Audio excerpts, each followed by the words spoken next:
when LeBron's done, who is next? Just put the sec on the clock. I am Rihanna's I'm going straight to the top. Yo, what's going on, everybody? Mike here, Sports and the Real Podcast, coming at you once again. As always, appreciate you guys joining me, listening, watching, YouTube, Spotify, Apple Podcasts, wherever. I appreciate the love, social media, as always. So let's get into it real quick. So LeBron's a champion again. LeBron is a champion again with the Lakers. I can't help but laugh because you got some clowns on social media talking about, and they're serious too. Some cats are joking, but some people are serious. Well, LeBron won something that Jordan never won. Like, duh. He never had the opportunity. It's so ridiculous, man. So let's start there. In-season tournament, the Lakers won. You could tell, before I get into my thoughts on that, I'm going to do a quick sidebar here. You can tell that, like, who's really like a basketball player, who actually loves the game of basketball and enjoys competing, and who just happens to be good. They're good athletes. You know, somehow they became good at basketball, but they're not really interested. They don't really love the competition and putting in the hard work. And I'll get into that a bit later.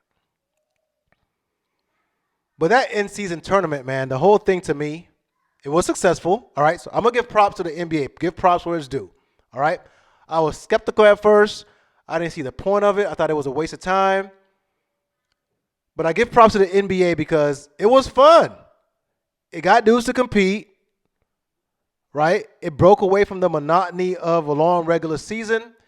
But I still think it's a gimmick. I still thought it was a gimmick. But it was fun. But I felt like it was propaganda initially, kind of like forcing it down our throats. All of these commercials with these guys talking about how great it's going to be and this.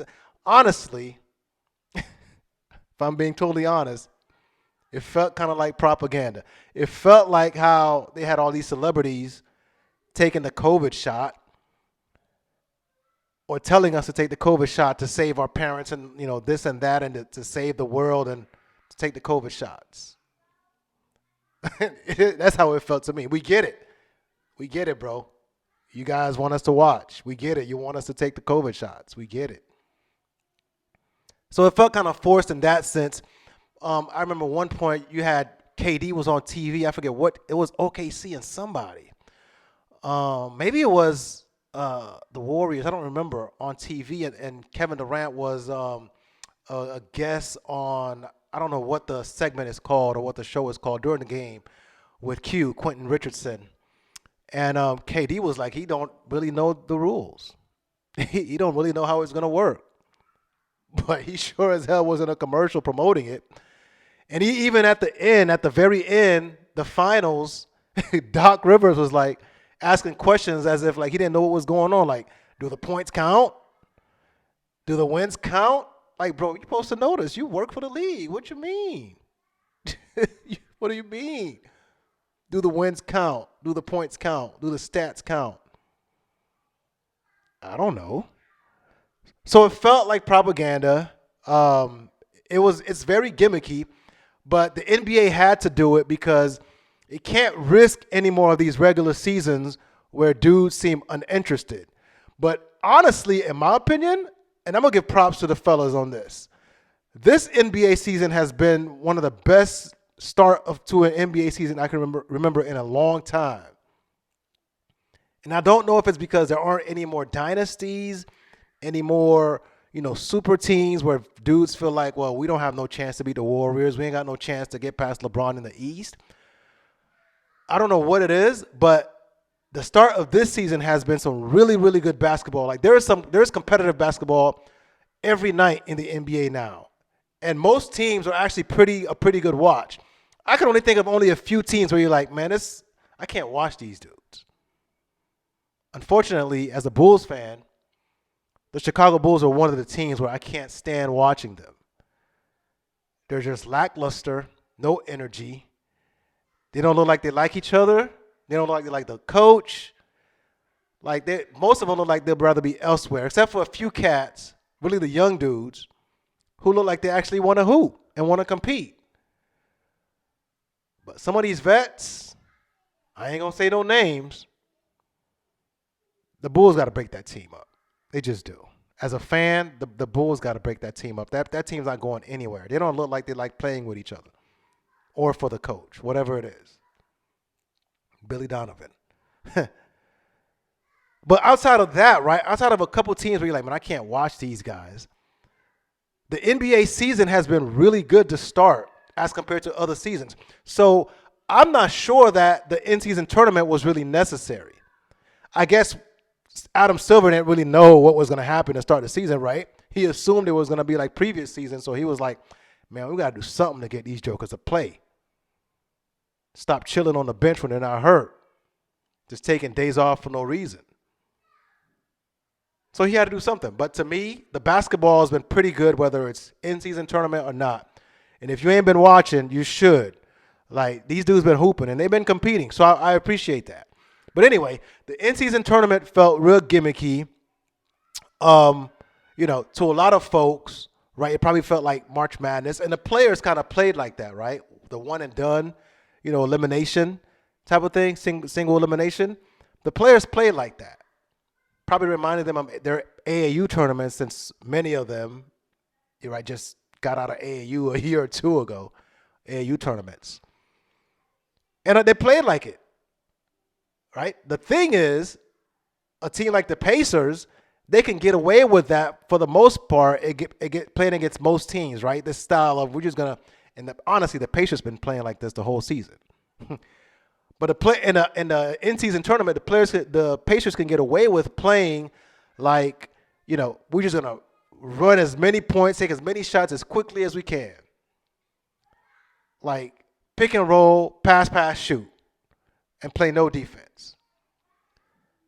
So it's going to work against uninterested teams. Like the Milwaukee Bucks were uninterested for the most part of that game. And as a result, the Pacers jumped on them, and it was hard for them to come back. And the Pacers got hot. And the Celtics, they were without Porzingis, so you can't pass judgment, right? They played the Pacers without Porzingis. But the Celtics, they didn't really look that interested either. Like they didn't look like a playoff intensity team in that game. So the Pacers were able to breeze through the East, their side of the bracket, and then they ran up against the Lakers who were like, nah, we're playing for real. And this is where I give Bron a lot of credit. Bron gets a lot of props from me for being a really, really good leader, a great leader, in fact. LeBron is a great leader, and he's a great motivator, and somehow, for a stupid in-season tournament for $500,000, he was able to get his team motivated enough to play and shut down the Pelicans and shut down the Pacers. Came close to the wire against the Suns. But they were, like, LeBron got them boys to play. He got them motivated. And they balled out. So the Pacers, really fun story. Tyrese Halliburton is a baller. No doubt about it. 100%. Quick as heck. Shot is flicked, but it goes in. Playmaker. True baller, man. Like, I was talking about top 5 PGs a couple weeks ago, and I forgot Tyrese Halliburton. Forgot a couple cats. I forgot Shea Gilchrist-Alexander, SGA. So I'm going to have to redo that list another time. Nah, but Tyrese is a baller. The Pacers have a real fun team, really fun story. But when they play the big boys, when the big boys lock in and get physical with them, they can't play because all they do is run, fun, gun. Run and gun. Three-pointers. Layups and three-pointers. Intermediate game is really not really there. So they struggle against teams that are going to DM up. So the Lakers, all the Lakers did was push up their defense. AD, every pick and roll, they pretty much, blitzed the pick. So Halliburton couldn't turn a corner. So they neutralized them. And they have no interior presence. They can't take advantage of a mismatch, which most teams can't. Most teams can't take advantage of a mismatch in the paint. And I plan to talk about that in another episode, the lack of big men in the NBA to take advantage of all these switches. So the Pacers, they have nowhere to go. They didn't have no backup plan. Once you shut down that highly penetration, it was a wrap. You ain't getting wide open tray balls, it's a wrap. So they struggled to execute. So it was kind of like college March Madness. You know, if you get hot, you win. If you're not hot, you don't. AAU style, I guess. But against real basketball players, motivated NBA veterans like the Lakers are, with length on the perimeter, they're going to struggle. So shout out to the Lakers, man, and to Bron specifically for being a really good leader and motivating these dudes to play. And to these other dudes who, for whatever reason, the commissioner felt like he had to put this gimmick together to get y'all to play, y'all should be ashamed. Like, the way y'all played for this tournament should be the way the tournament basketball should be played year-round. If you step on the court, you're trying to win. You're hooping. You don't need $500,000 to motivate you. For what? You guys are millionaires. Yeah, I understand there's a couple of dudes on each squad that aren't making a lot of money. But for the most part, you guys are making bread, man. You're banking. An NBA player shouldn't need $500K to motivate them to play basketball hard. I'm sorry. All of y'all talking about, you have the Mamba mentality. Mamba mentality ain't about $500K. I can tell you that right now. Kobe didn't need an extra $500,000 incentive to play basketball and to play hard. He didn't. He just wanted to win. Michael Jordan just wanted to win. At some point, NBA players are just going to have to wanting to win basketball games, to be competitors, to have that competitive spirit, that drive, no matter what. Like, you're trying to win. When we play at the LA Fitness, we're trying to win.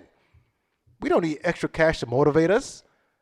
Dudes at the LA Fitness cheating and getting ready to fight each other for nothing. But you got dudes in the NBA, you got to put together a gimmick for them to want to play basketball. I don't know, man. But anyway, shout out to the Lakers once again. But here's the thing. Did the in-season tournament really mean anything? Did it mean anything to y'all? It didn't mean nothing to me. The in-season tournament meant absolutely nothing. What did we learn? Nothing. Well, we learned that the Pacers are a fun team. We did. We learned that the Lakers can beat teams that don't have any veteran leadership, don't have any size, right? So they're going to beat teams like the Pacers all day. Heck, they're going to beat teams like the Suns. Because although the Suns got KD and Book on the court, and their interior presence is lacking. So they're gonna beat those teams. But who they're still gonna struggle against, I believe, is somebody like the Nuggets. Because AD still hasn't proven that he wants any parts of the Joker. So, did we learn anything from the tournament? Not really. The nation got to see Holly and the Pacers ball out. Probably some people got to watch the Bucks for the first time. They still look like they're not too comfortable with each other, trying to feel each other out. Chris Middleton is still trying to get back in the groove. Dame's defense is suspect. It's been suspect, but it gets exposed when you're on a national stage like that. It's pretty bad. So in that sense, they missed Drew Holiday. So I'm sure they'll figure it out with their matchups and things like that. But we didn't really learn anything. We didn't gain anything. It meant nothing, in my opinion. It was just fun basketball, but that's it. Even the final stats, as Doc Rivers was asking questions, like even the stats in the final game don't even count. That's how much it means. Nothing. The championship means nothing. AD goes for 40 and 20. It means nothing. They don't count. Are you serious? Anthony Davis puts together an all-world game from the world to see, and it doesn't count for jack. Shh. So the Lakers are the champions of nothing. Nathan. All that hard work for nothing. NBA in-season tournament meant nothing. But here's my question for the NBA, for the league. What's next? Because here's the thing, right? You can only gimmick for so long. Cats know, the world knows, fans know, players know that the real thing is at the end of the season. What Adam Silver is trying to do is motivate these cats during, the beginning of the season and the middle of the season to actually want to play basketball. The problem is, what happens after that? Now that the in-season tournament is over, what happens? Yeah, the Lakers won, but what happens after that? What does that win mean for them? After that's over, what happens now? Only 25% of the season or so has been played. What happens the rest of the 75% of the season? Right? Between now and the All-Star break, what happens? Are dudes motivated? So now, if you're Adam Silver, do you start thinking, okay, do we need multiple in-season tournaments? I don't know. Do the in-season tournament winners get a guaranteed top 4 playoff spot? I don't know. So maybe you have 4 in-season tournaments, and each winner and runner-up gets the top spot in their conference. I don't know. Is that how it would work? To me, that's the only way. If you're scared, if you're Adam Silver and you're scared that dudes ain't going to take the regular season seriously, and you want to come up with in-season tournaments, then one ain't going to be enough because they're going to play their 5, 6 games, whatever it is, and then they're done. Then they go back to coasting and taking rest days for no reason. Load managing when they barely play. A couple people was like, they're load managing for injury like the first week of the season, like 3 games in. That's still annoying. So if you're Adam Silver, you're like, well, one in-season tournament ain't enough. We need more to keep dudes engaged, to keep fans engaged. How does it play out? Then if you have a lot, right? If you have multiple in-season tournaments, does that somehow downgrade the meaning of the NBA championship at the end of the year? Like if LeBron plays 4 in-season tournaments and he wins all 4, does it matter that he wins the NBA championship at the end of the year? Like does the NBA championship now lose its luster? That's a lot to think about, man. Like, does it lose its value over time to be an NBA champion if you're having to play multiple in-season tournaments? And the reason you would have to play multiple in-season tournaments, in my opinion, is because just having one makes no sense. You play one, everybody gets hyped up. It's not even Christmas yet. We're all hyped up, and then Christmas comes around. Christmas Day games, everybody gets hyped up for those, and then we die down till March when dudes get serious again. My question is, why can't dudes be that energetic and be that serious the whole time? Because all of these games matter for your playoff seeding. If you suck during the regular season, you're not making the playoffs. So why aren't you motivated to win every game out of the 82? That you're getting paid $20, $30, $40 million a play. You shouldn't need the gimmick, bro. Again, smart move by Adam Silver. He had to do what he had to do. I don't blame him. He had to do something because dudes taking breaks in the middle of the season for no reason, load managing, like that's whack. Missing national television games. You got partners depending on the ad revenue, and you got dudes right before game time not playing. Rest day. That was terrible. So Adam Silver was in a corner, and he had to do something. So the in-season tournament being a gimmick is not his fault. He had to. The players forced his hand. Unfortunately, the question comes, what happens now? What happens next? Do you have multiple in-season tournaments?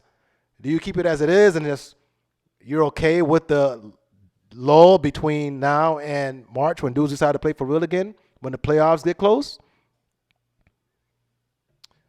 I don't know.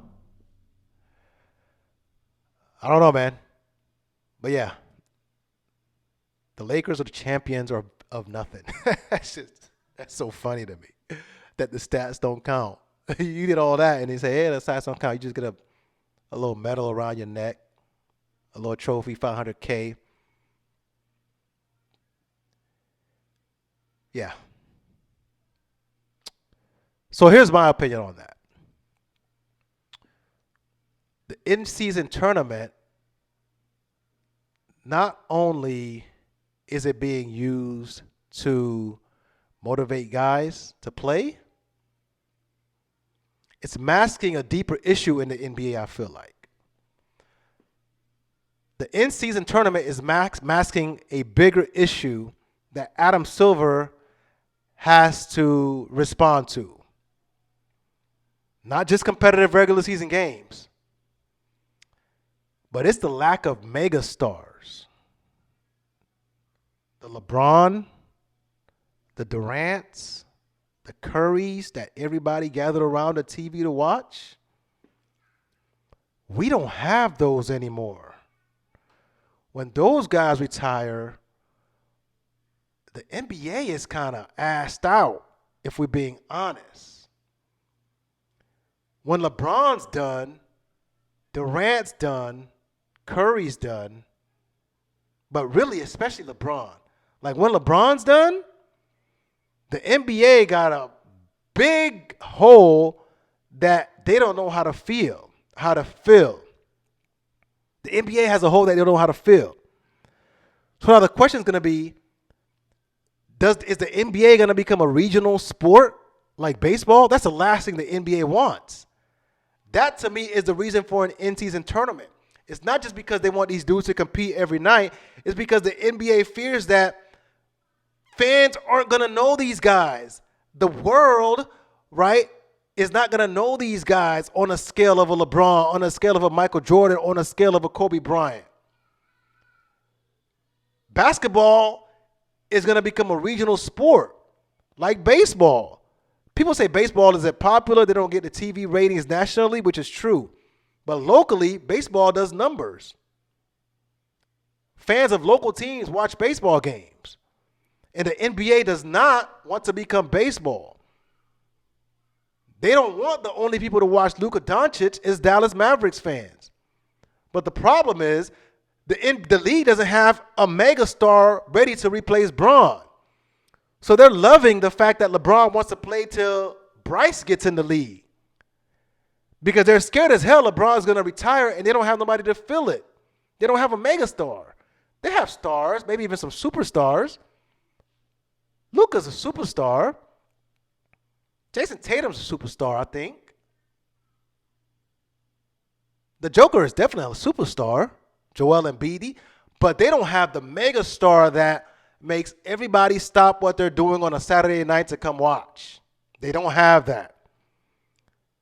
Whether it's a physical freak like LeBron, Michael Jordan, Kobe Bryant, who does things physically that nobody else can do, or somebody like Steph Curry, who's this skinny, scrawny guy who's running around draining threes from half court.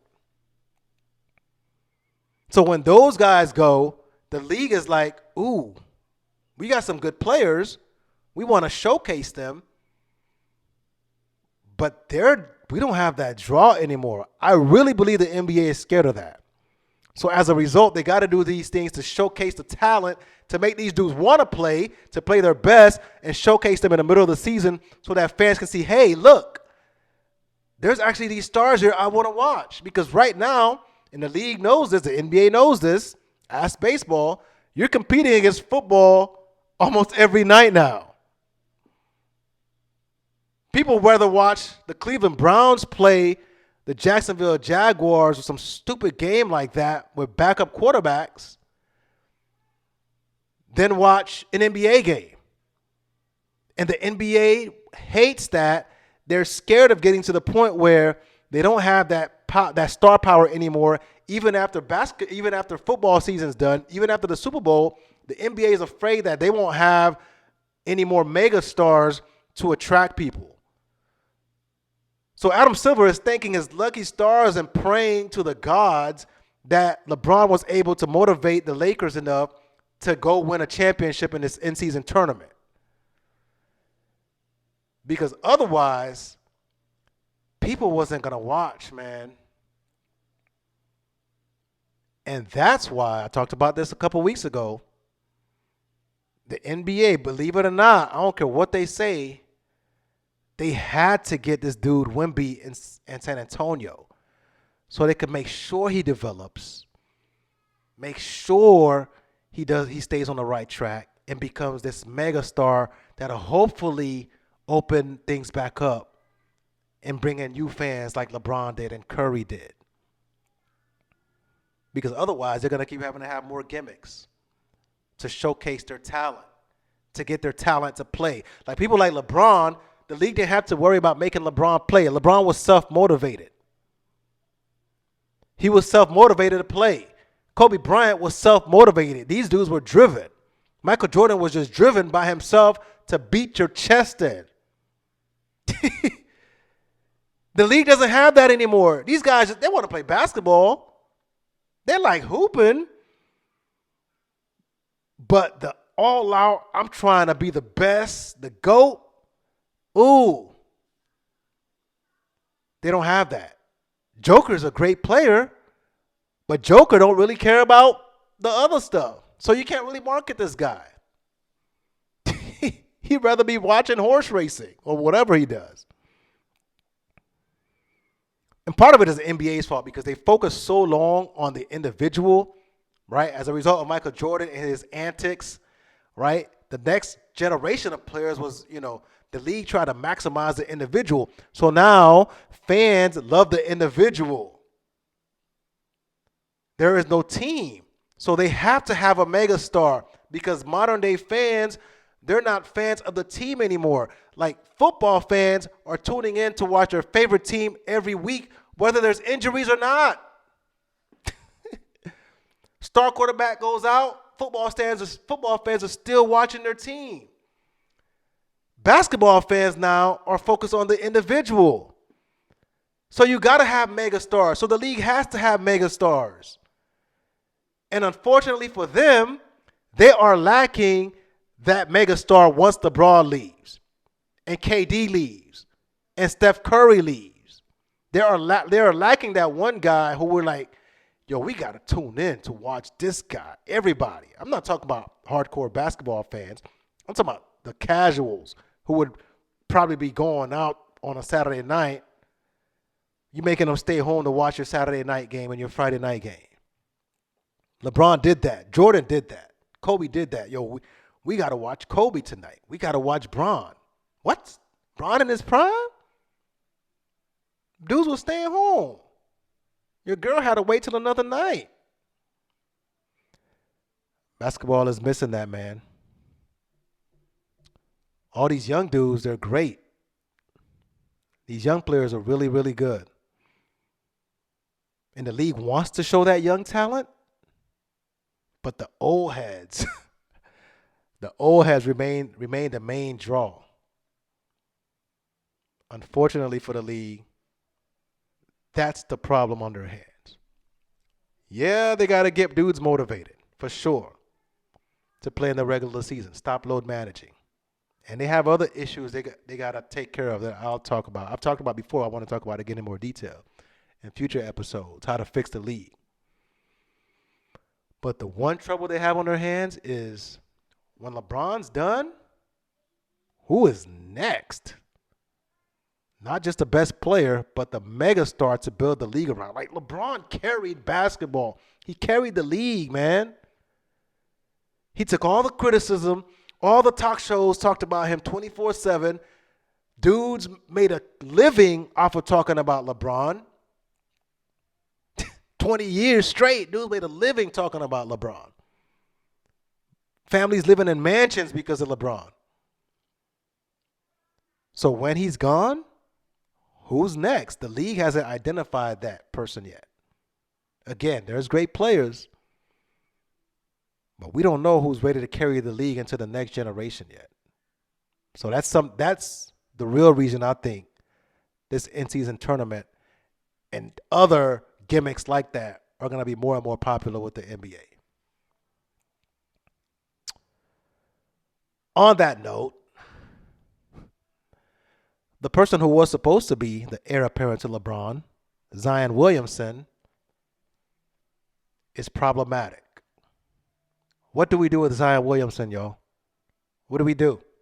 What do we do with Zion? The kid who seems so joyful in the mixtapes, like social media sensation, YouTube sensation. What happened to that guy? And if you look at the numbers, I've watched a number of Pelicans games. He plays okay. Offensively, he plays okay, even though he's still missing a jump shot. So the question for Zion is, why in all these years have you not developed a jump shot? Same thing could be said about Giannis Antetokounmpo. But why haven't you developed a jump shot, Zion? Why is your energy not there? You're a youngster. You ain't played 82 games ever. Your legs should still be fresh. Your body should be fit. And I don't like talking about dudes, man, because dudes be on TV. It seems personal sometimes, but Zion, what happened? Who is around Zion to get him motivated to be that guy we saw on YouTube and social media clips? Remind this guy that he was the first overall pick for a reason. He was the next it. He was supposed to be the next LeBron. And like I said, I've watched Pelicans games, and he plays okay. I mean, he's still strong on offense. Like, you let him get to his left hand, he's dominant. He's going to finish over you. He's going to bully you. But something is missing. That heartbeat ain't there, man. That motivation to ball out every night, that motivation to be the best ain't there. To get your body right ain't there. So he looks overweight. And I know people are going to say, well, he's toned, he's big boned. Right. No. What happened to Zion, man? Again, his numbers are okay. He's averaging 22, 6, and 5. 22.6 rebounds, 5 assists. Decent numbers. Not for him. The brother is an ultra athlete. That should be easy double-double. Nobody could jump higher than you, Zion. Like, nobody's as strong, as big, as explosive. You shouldn't be able to get boxed out. Zion should be able to 25 and 10 should be the floor stat for Zion Williamson. Easy. But a lot of people got introduced to him in that semifinal against the Lakers this year. I've been watching him all season, and while his numbers look good, what you saw in the finals is a microcosm of a lot of the year where he gets away with it for the most part because they have a really good team, by the way. Like, nobody really wants to face the Pelicans in the playoffs if they put it together. But for whatever reason, Zion just doesn't look like he's 100% motivated to be great. And you watch that Lakers game. Listen, you lose to the Lakers, you lose to the Lakers. They got a nice team. But you can't go out like that, bro. Like, that stuff should be like, there's nobody that should be able to guard Zion in the NBA. He's too explosive. He's too big, strong. But he was just so passive.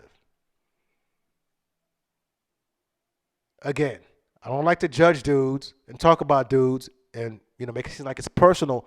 But when I see talent like that, and I've talked about it over and over and over, I hate to see talent wasted. The saddest thing in life is wasted talent. If you follow my podcast for any period of time, that's like my favorite phrase on this thing, especially as it relates to NBA players.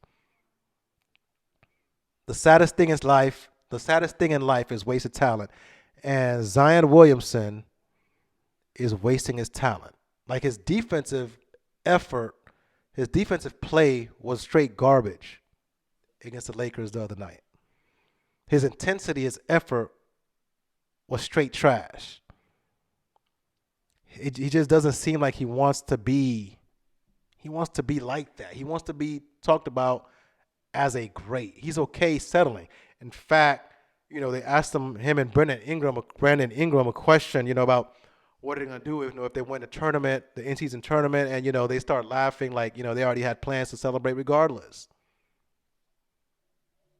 And that is unfortunate because the kid I saw on those YouTube videos, I knew he was going to have to work on his jump shot.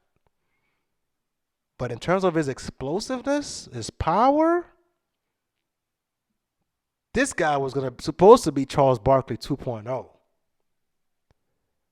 And so far,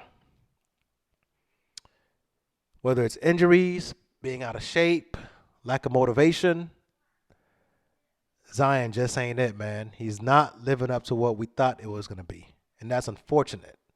And that, my friends, is one of the reasons why the league gotta pray Wembanyama lives up to expectations. Because Zion was supposed to be LeBron to carry the league. Superstar, freak athlete. That was supposed to be Zion. Unfortunately, I don't know if that's going to happen. So now we wait to see what happens with Wemby. Because LeBron can't play forever, man. He may talk like he can. He going to beat Father Time. But I promise you, it's going to come a point where he has to go. He's going to have to go. So that was the in-season tournament, my thoughts on that. Couple other things, and I'm going to let y'all go, man. So outside of the in-season tournament, like I said, the basketball has been really good. I've been watching. This is the most engaged I've been in a regular season in a long time, before the playoffs. It really is. Now I feel like an NBA fan and not just a casual watching highlights. I can actually sit down and watch games. The Warriors are done. I don't know how else to say it. Golden State Warriors are done, man. Don't shoot the messenger. I thought they would be a contender this year. I was wrong. The Golden State Warriors are done. Forget about it. Steph can still light up a scoreboard. But unfortunately for the Warriors, the rest of the league has caught on to shooting a bunch of threes. Remember I talked about timing. One of our very first episodes was about timing. And timing is probably more important than hard work and talent. All right? If you're a rapper right now from New York, trying to come out right now, you probably ain't going to get no play because everybody wants to just listen to mumble rap right now.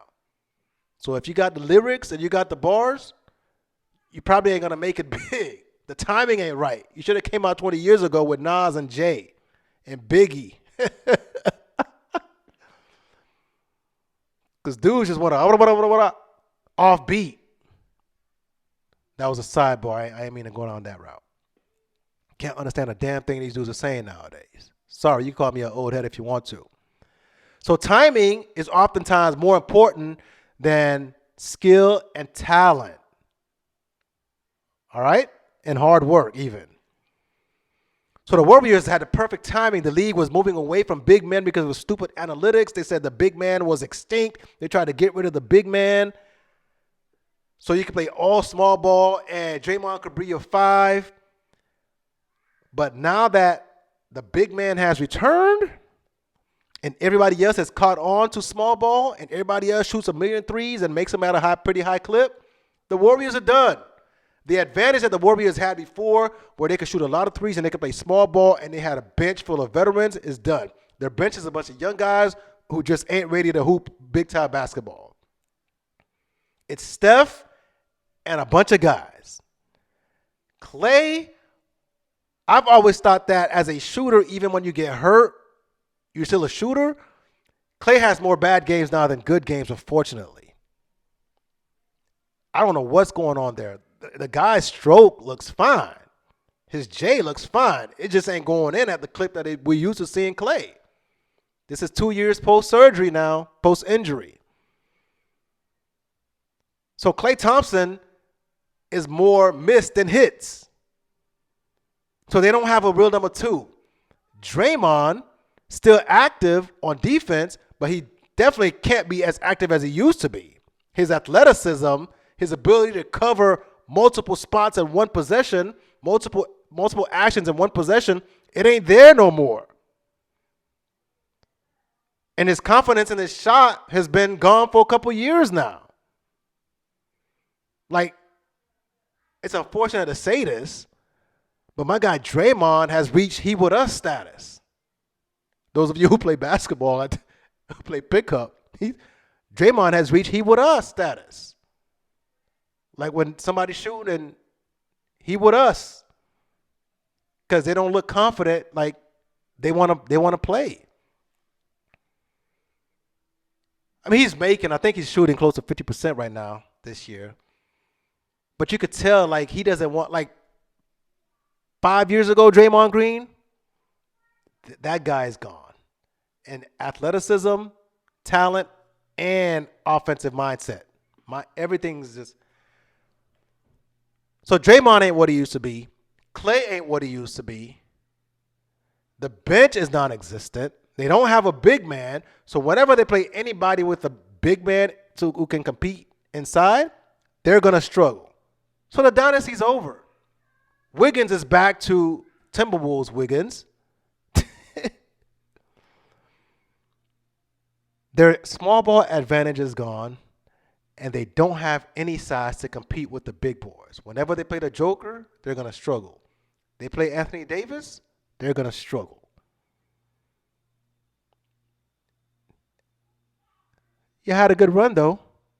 4 rings. Hell of a run. They're averaging 14.8 points per game on offense. That's 12th in the league.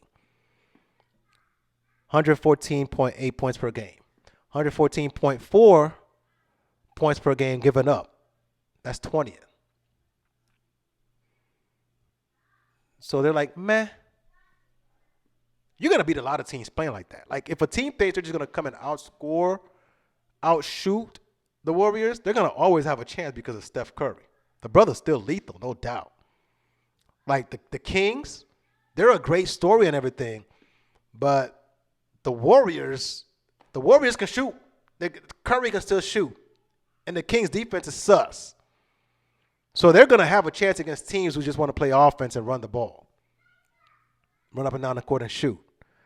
But against complete teams that can balance you out and slow the game down, make you play half-court offense, Warriors are going to struggle. They can't guard you without fouling. They're just not a good team right now, man. It's really Steph and the boys. And Steph is getting older.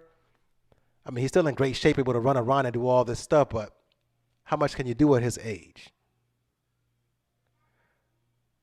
Which brings me to another point that I hate to admit. This is where all of the Bron and Steph Curry conversations, and I'm not the biggest LeBron fan, but all the LeBron and Steph Curry conversations got on my nerves because LeBron, no matter how bad his teammates were, how old they looked, how slow they looked, he was always expected to do big things. Playoffs, finals were always expectations for LeBron. People still clowned them when they got swept by a team that was obviously much better than them. People clown LeBron for getting swept by a freaking team with Steph Curry and Kevin Durant and Klay Thompson 2 times. When he had no chance. He shouldn't even made it out the East those years. But the expectations for LeBron were always super high regardless of his teammates. Whereas now, people already giving Steph a pass or his teammates ain't that good. That, my friends, tells you the difference between Bron status, Rushmore status, and Steph Curry, who's a great player all time, but never on Bron status. I don't care what y'all say, what advanced stats say. Your expectations tell you what you think of the player. When you think of LeBron, regardless of who his teammates were, you expected playoffs. Even when he first got to the Lakers, you expected playoffs. And when he didn't make the playoffs, people clowned him. You expected playoffs and you expect deep playoff runs no matter what team LeBron is on, regardless of how old LeBron is. But for Steph, we've already decided that Steph's team ain't that good. He ain't going to go nowhere. We don't expect Steph to make a deep run in the playoffs. And that's the correct take, by the way. Steph's team is not good enough to make a deep playoff run. But if you're honest with yourself, that's the difference between LeBron and Steph's status. So to me, y'all can stop those comparisons right now. Those career comparisons, those finals wins comparisons, y'all could dead that. Because any team, if LeBron was on this current Warriors team, they would be expected to go to the finals. And y'all would be clowning him if they didn't. But Steph gets a pass. So one guy is here in expectations, one guy is here in expectations. That, my friends, tells you all you need to know about comparing LeBron and Steph. Again, I'm not the biggest LeBron fan. I already told y'all where he stands for me. But that's just the honest truth. So, yeah, the Warriors are done, man. That's all I got to say about that.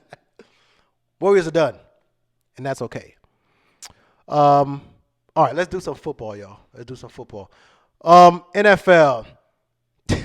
When I tell y'all Patrick Mahomes has reached Tom Brady status, I wasn't lying a couple weeks ago. I told y'all Pat Mahomes was Tom Brady status. He even thinks he's Tom Brady status because now he expects the refs to cheat for him. So if you guys watched the game on Sunday, Pat Mahomes expected the refs to not call an offsides when his Kadarius Toney was clearly offsides. I remember specifically Tom Brady, whenever anybody got close to him, he would point, oh, this guy dove at my knees, and he would get the flag call. Pat Mahomes thought he's Tom Brady. He's like, he wants the refs to cheat for him. No, sir. You're a great quarterback. The ref can't sit there and let your guy be offside just because you scored a touchdown. It don't work like that. So Pat think he's Brady. How bro expect the ref to not call an offsides when the guy is clearly, like he's literally on the other side of the line of scrimmage? But he's going to get mad at the ref after the game. Nah, bro. You can't do that.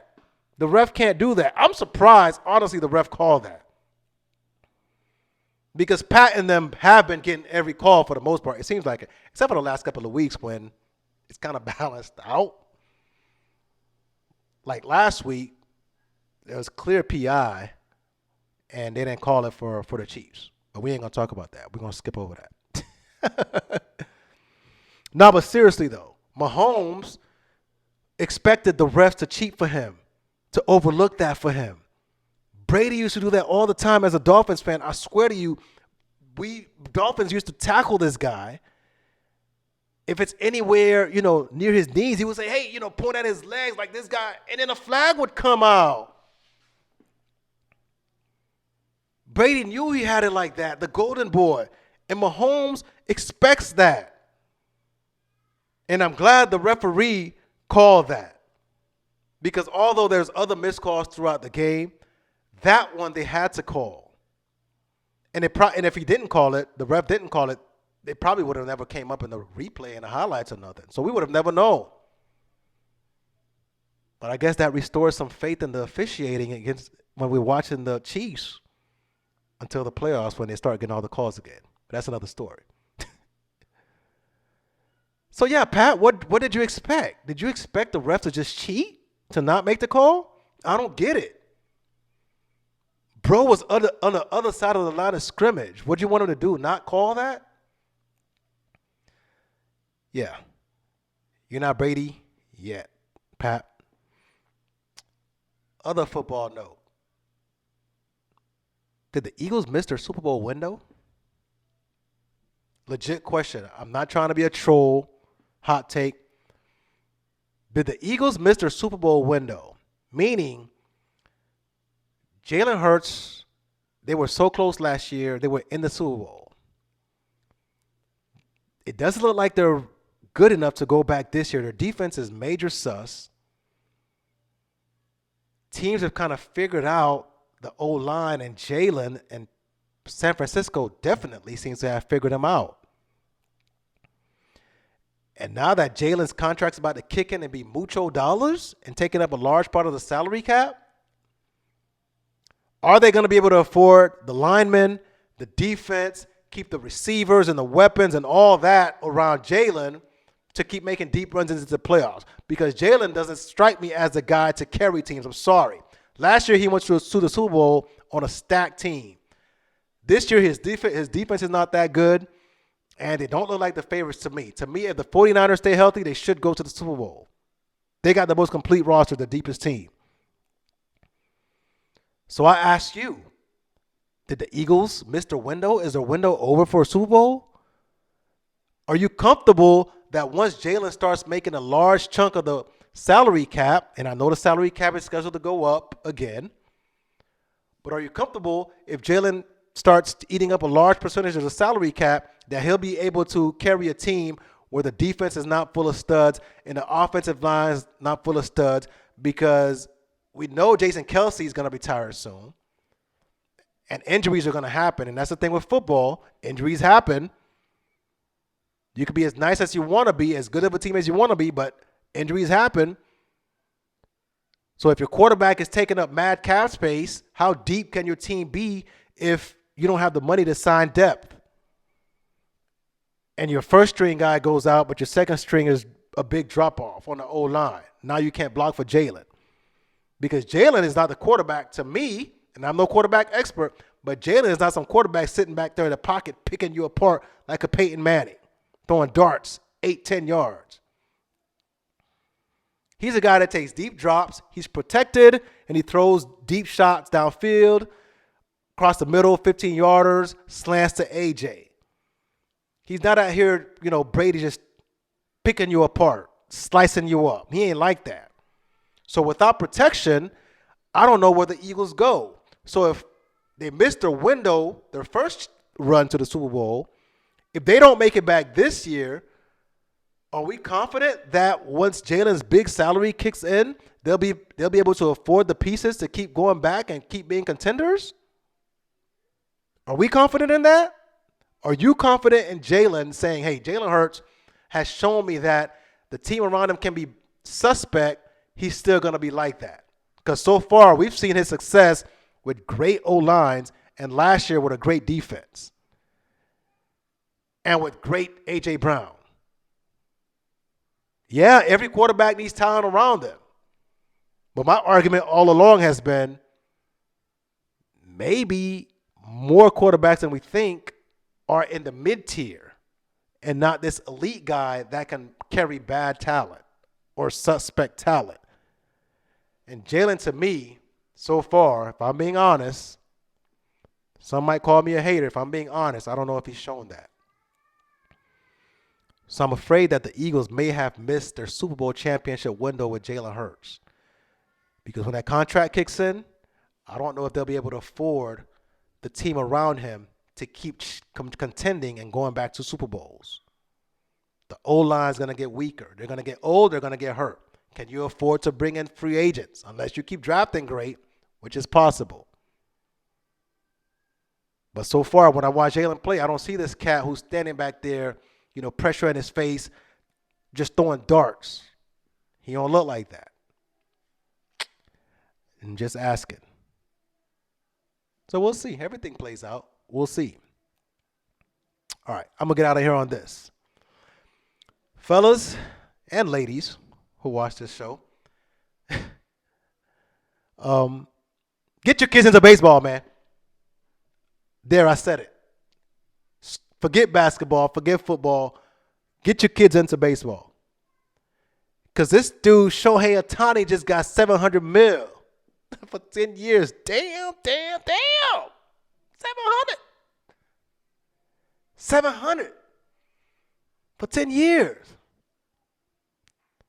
Fattest contract in the history of North American sports. My God. Can you imagine if the Saudis ran baseball? They'd be giving this guy billions and billions of dollars. That's another story. But I've talked about Shohei Ohtani before. I've talked about baseball before. I'm happy for dude. But to me, $700 million to me, to him, pretty much says baseball is no longer America's sport. Well, it's been not America's pastime. But baseball is the world sport now. So MLB has its eye on Asian market, Japanese market, and they play heavy baseball over there. So it was right for him to go to LA. All this talk about him going to the Blue Jays, and they got an Asian population there, but LA makes sense. It's LA, diverse, minorities, Asians, you got it all out there. But more importantly, it's a big brand. A big brand trying to attract Japanese market. Whew! So yeah, he got his money. But as I've said before, man, I don't know how much that benefits baseball domestically. And maybe they don't care.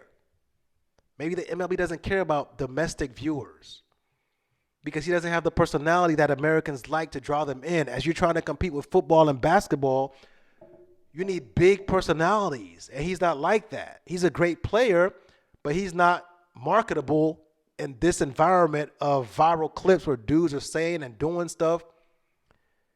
You're going to lose that battle to the younger viewers. So if your target audience is just the Japanese folks and globally, sure. But if you're trying to target these young dudes who have microsecond attention spans, you may struggle. You will struggle competing against football and basketball. Because not only is baseball still slow pace and all that, Shohei is just not that marketable to this audience. To hardcore baseball fans, no doubt. He hits, he bats, he pitches, and I don't know how much longer he's going to pitch for. The man's had 2 Tommy John surgeries in 4 years, I think, something like that. So I don't know how long he's going to pitch for. So it's not that he's not worth his $700 million in terms of his talent. Baseball players always get paid. Get your kids into baseball, moms and dads. It's not that he doesn't deserve it. It's more so, how does that help? How does Shohei help you, MLB, get these young fans in the States who are watching football and basketball? If you don't care and you think the market in Japan is so huge that you don't care about the local fans, fine. But if you do care, I don't know if Shohei is that guy to be the face of the league. Just like for the NBA, I don't know if the Joker is that guy to be the face of the league because he wants to hoop. He's a nice guy. But beyond that, I don't know if he's marketable like that. But damn it, man. $700 million? Oh, my God. This man's swimming in money. That's what's up. Get your boys playing baseball, fellas, ladies. Get your sons playing baseball. Put a bat in their hands. It's not too late. Baseball, I've talked about this before. Baseball is just so expensive to get into in the States because everything is travel baseball. It's hard to just play baseball in school now. Like, dudes are traveling. I was reading, like, kids are traveling travel baseball leagues at like 9, 10 years old. So you're pricing out, a lot of people. So yeah, it's gonna be hard to get our kids into baseball. Oh man, $700 million. That's crazy, man. Nah, shout out to him. And listen, athletes always deserve the money they get because these owners getting billions of dollars for sitting on their hands, most of them. So shout out to Shohei. But my thought is that as supposedly the best player in the league, the highest paid, and the face of the league, I don't know how much he helps baseball in terms of popularity. I don't know people tune in to watch Shohei Ohtani like that if you're not a hardcore baseball fan. So maybe the rewards the league is hoping to get is not so much with local domestic fans, it's more so with fans abroad, Japan and other Latin America, other countries. So we'll see how that works out. I want to see what the next contract is for the next baseball megastar. Somebody's in baseball is gonna get $1 billion, and we're gonna be like, what the hell? We're gonna be like, what the hell is going on? Somebody gonna get 12 years, $1 billion. Shit. Woo! There's money out there, y'all. We just gotta go find it. You gotta go make it. All right, y'all. I'm gonna leave it there, man.